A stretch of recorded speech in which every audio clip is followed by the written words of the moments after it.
오늘 말씀의 배경은 예수님께서 유대를 떠나 다시 갈릴리로 가시려고 사마리아 지역을 통과할 때 사마리아에 있는 수가라는 동네에서 일어났습니다. 오늘 말씀에서 주목할 내용은 예수님이 어떤 분인가 하는 것입니다. 먼저 6절 말씀 보겠습니다. 예수께서 길 가시다가 피곤하여 우물 곁에 그대로 앉았으니 때가 6시쯤 되었더라. 길 가시다가라는 이 표현은 유대지방에서 사마리아 수가 동네까지 오는 여정을 가리킵니다. 그 거리는 정확하게 알 수 없지만 수십 킬로나 되는 먼 거리였고 수가성의 위치가 에발산과 그리심산이 있는 산지였기 때문에 팔레스타인의 무덥고 건조한 기후를 생각하면 예수님이 가신 그 여정이 매우 힘든 여정이었음을 알 수 있습니다. 그러다 보니 예수님께서 피곤하여 지치고 힘들어서 우물 곁에 앉으셨습니다. 연약한 체질을 가진 우리와 동일한 모습을 예수님에게서 보게 됩니다. 말씀이 육신을 입고 우리 가운데 오신 예수님께서는 완전한 인간이었음을 이 말씀을 통해 알 수 있습니다. 이에 관해 히브리서는 예수님께서 우리가 당하는 시련을 몸소 겪으신 분이기 때문에 우리의 연약함을 잘 알고 계신다고 말씀합니다. 그러므로 고난 가운데 있는 우리를 능히 도우실 수 있는 참된 중보자가 되십니다.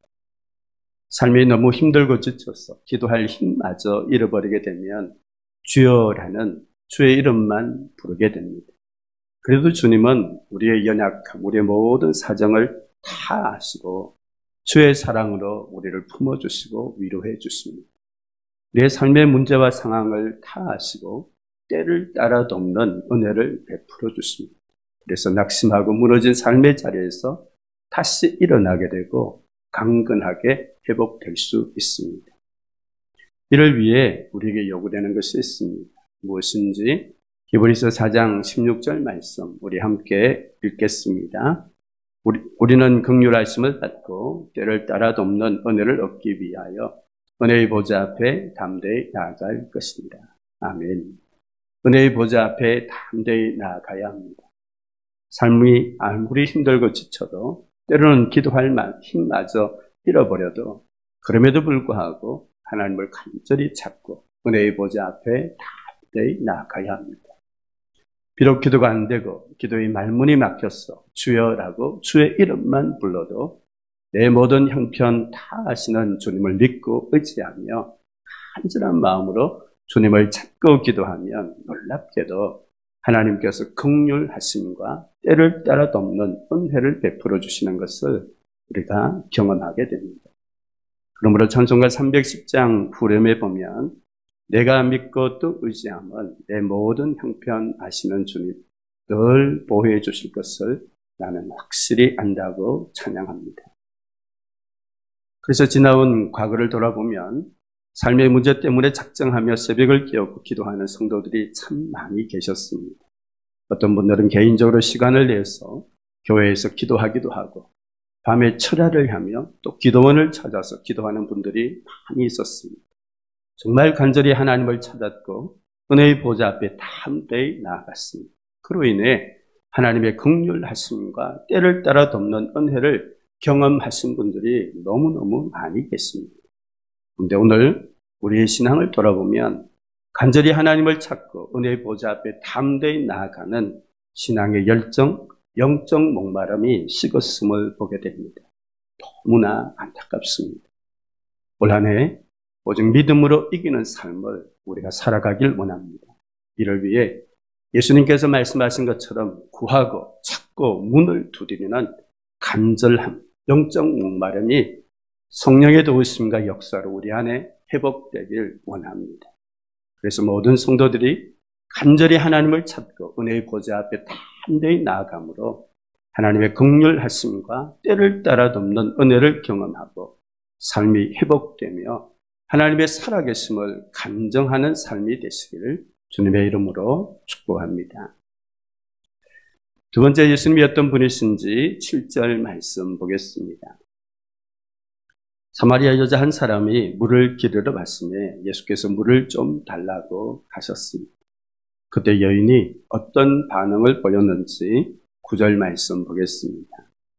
당신은 유대인으로서 어찌하여 사마리아 여자인 나에게 물을 달라고 하느냐고 질문을 했습니다. 이유는 유대인이 사마리아인과 상종하지 않았기 때문입니다. 당시 유대인들은 사마리아 사람을 멸시했습니다. 하지만 예수님께서는 유대인의 관례대로 행하지 않았습니다. 오히려 유대인들이 무시하고 상종하지 않는 사마리아 이 여인을 찾아가셨습니다. 심지어 이 여인은 삶이 정결치 못해서 수가성 사람들에게도 외면당하여 아무도 찾지 않는 정오 시간에 사람들의 시선을 피하여 우물에 올 정도였습니다. 하지만 예수님께서 그 여인을 외면하지 않았습니다. 오히려 관심과 사랑으로 여인을 찾아갔고 그 여인을 대했던 것이죠. 이것은 우리가 요한복음 3장에서 하나님이 세상을 이처럼 사랑하사 독생자를 주셨으니 이는 그를 믿는 자마다 멸망하지 않고 영생을 얻게 하려 하신다는 하나님의 완전한 사랑을 보여주신 사례입니다. 그 사랑을 로마서는 자기 아들을 아끼지 아니하시고 우리 모든 사람을 위하여 내주신 하나님께서 어찌 그 아들과 함께 모든 것을 우리에게 주시지 아니하겠느냐. 모든 것을 은혜로 주신다고 말씀하십니다. 이것을 가리켜 끊을 수 없는 하나님의 사랑이라고 말씀합니다. 그리스도 안에서 끊을 수 없는 하나님의 완전한 사랑이 오늘도 우리의 신앙과 삶에 항상 함께 하심을 분명히 믿습니다. 그러므로 하나님께서 말씀하십니다. 두려움 말라, 내가 너와 함께 함이니라. 내가 너를 굳세게 하리라. 참으로 너를 도와주리라. 참으로 나의 의로운 오른손으로 너를 붙들겠다고 말씀하십니다. 마지막으로 예수님께서 어떤 분이신지 13절과 14절 말씀 우리 함께 읽겠습니다. 이 물을 마시는 자마다 다시 목마르느니와 내가 주는 물을 마시는 자는 영원히 목마르지 아니하리니 내가 주는 물은 그 속에서 영생하도록 솟아나는 샘물이 되리라. 아멘. 이 물을 마시는 자와 내가 주는 물을 마시는 자를 비교해서 말씀하고 있습니다. 이 물을 마시는 자는 단지 우물의 물만 가리키는 것이 아니라 사람들이 사랑하고 추구하는 세상에 속한 것들을 가리킵니다. 그것은 사람들의 욕구나 탐심을 채워주지 못합니다. 그래서 계속해서 목말라하고 만족감이 없는 것입니다. 이와 대조적으로 예수님께서 주시는 물을 마시는 자는 영원히 목마르지 않습니다. 왜 그럴까요? 예수님의 구원 사역을 통해 제 문제를 완전히 해결해 주셨기 때문입니다. 그로 말미암아 죄성에서 비롯된 정욕과 탐심의 굴레에서 예수 믿는 사람들은 벗어났기 때문입니다. 그러므로 갈라디아서는 그리스도 예수의 사람들은 정욕과 탐심을 십자가에 이미 못 박았다고 말씀합니다. 이를 위해 예수 믿는 우리에게 성령님을 선물로 주셨습니다. 성령께서 우리 안에 하나님께서 기뻐하시는 뜻을 따라 살아가려는 갈망, 성령의 소욕을 주십니다. 그러므로 그리스도 안에서 늘 참된 만족을 얻고 범사에 감사하며 기뻐하는 삶을 살아가게 되는 것입니다. 이것을 가리켜 영생하도록 솟아나는 샘물이라고 말씀합니다. 이에 관해 요한복음 7장 말씀을 보겠습니다. 나를 믿는 자는 성경의 이름과 같이 그 배에서 생수의 강이 흘러나오리라 하십니다. 이는 예수님을 믿는 자들이 받을 성령을 가리켜 말씀하신 것이라고 말씀하고 있습니다. 그렇습니다. 오늘 우리는 죄성만 가진 것이 아닙니다. 이 죄성으로 말미암은 정욕과 탐심을 능히 이길 수 있는 성령의 소욕, 성령의 능력이 우리 안에 계십니다. 그래서 이 성령을 따라 살아갈 때 우리의 삶에 성령의 열매를 맺게 됩니다. 사랑과 기쁨의 열매, 화평과 자비의 열매, 선함과 온유함이라는 이 열매가 우리의 삶에 넘치고 성령의 능력으로 오래 참음과 절제라는 이 열매를 맺게 되는 것입니다. 그래서 우리의 삶에 참된 만족이 있고 감사와 기쁨이 넘치는 삶을 살아갈 수 있는 줄 분명히 믿습니다.